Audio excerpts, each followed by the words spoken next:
From the vast reaches of the Mongolian steppe, an army of over 100,000 men swept aside all resistance, claiming territories that spanned continents. Their leader, Genghis Khan, proclaimed his life's ambition was to unite the world under one empire. Having conquered the East, the Mongols turned their attention to the West, where they would come face to face with some of the greatest armies of medieval Europe. Would Genghis Khan's legendary warriors finally meet their match?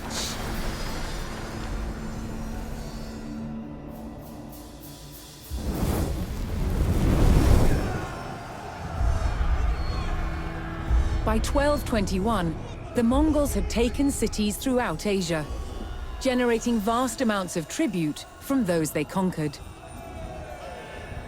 The West, however, was still an untapped resource. Genghis Khan sent his trusted generals, Jebei and Subutai, to attack Europe.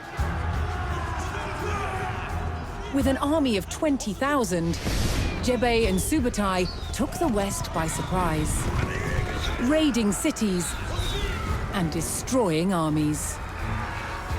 Within 2 years, they had the prosperous Rus territories in their sights. But in their way was a Rus army of over 40,000 men. Outnumbered, Jebei and Subutai turned and started to head back east. The Rus sensed an easy victory and set off in pursuit of their retreating enemies. For 8 days, the fast-moving Mongols stayed just out of reach. Then, Jebei and Subutai set their trap. They lured the Rus across the Kalka River and turned to fight. The Rus had fallen for one of the Mongols' most effective tactics, the feigned retreat. The stage was set for the Mongol army to test themselves against Europe's finest.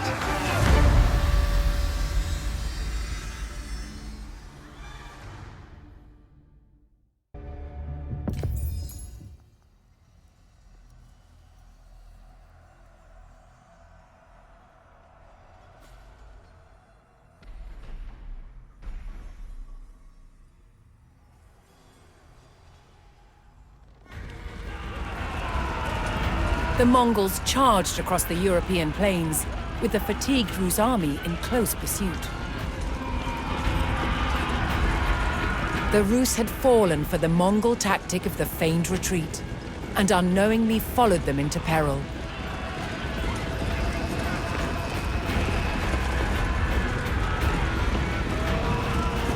The Mongol general sprung his trap on the enemy scouts.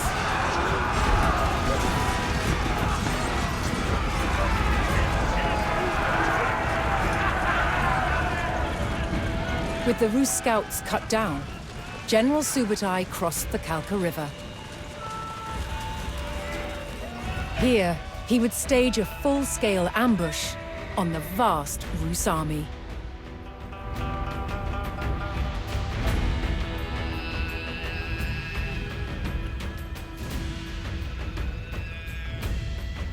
Subutai directed his warriors to split up and lie in wait for the enemy.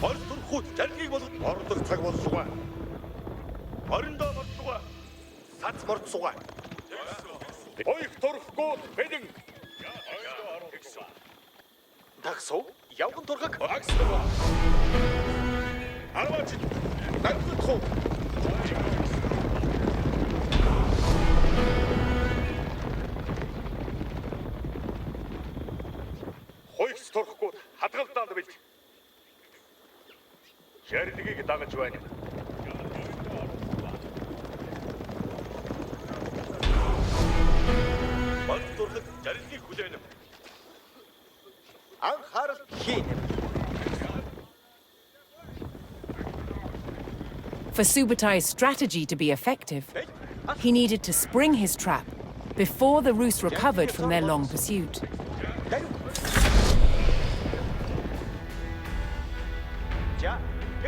He sent his most fearsome Mangadai horse archers to draw the Rus quickly towards the ambush site.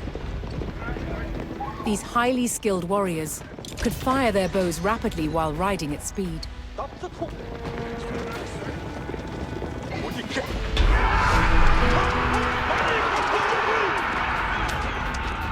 The Mongol provocation was effective, and the Rus hastily pursued.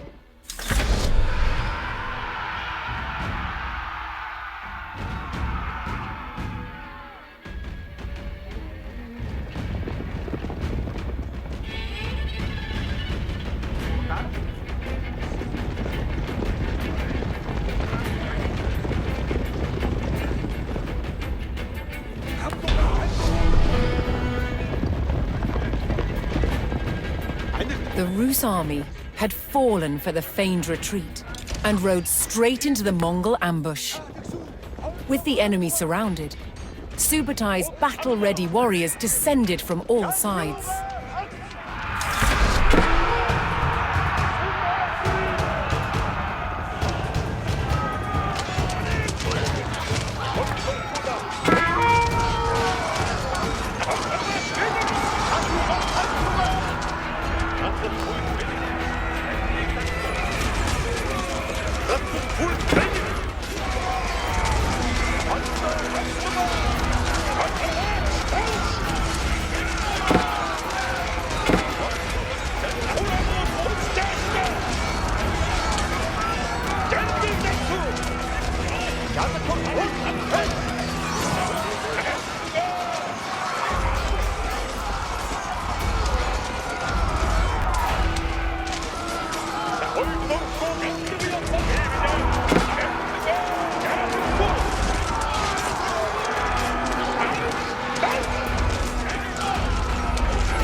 The Mongol ambush was devastating, and Rus numbers were reduced to a few desperate stragglers.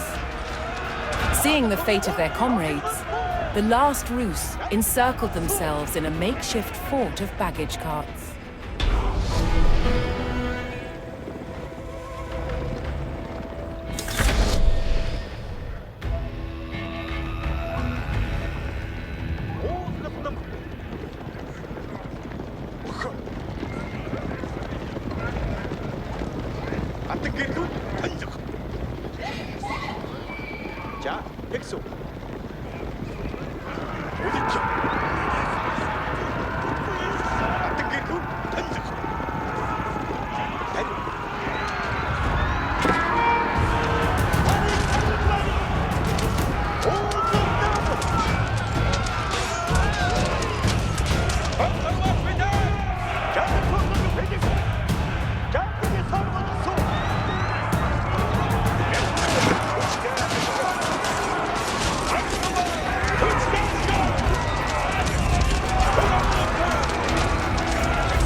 The Rus stockade fell. Despite a valiant last stand, the remnants of the Rus army were cut down. Spurred on by the crushing victory at the Kalka River, the Mongols advanced ever further into the heartland of the Rus.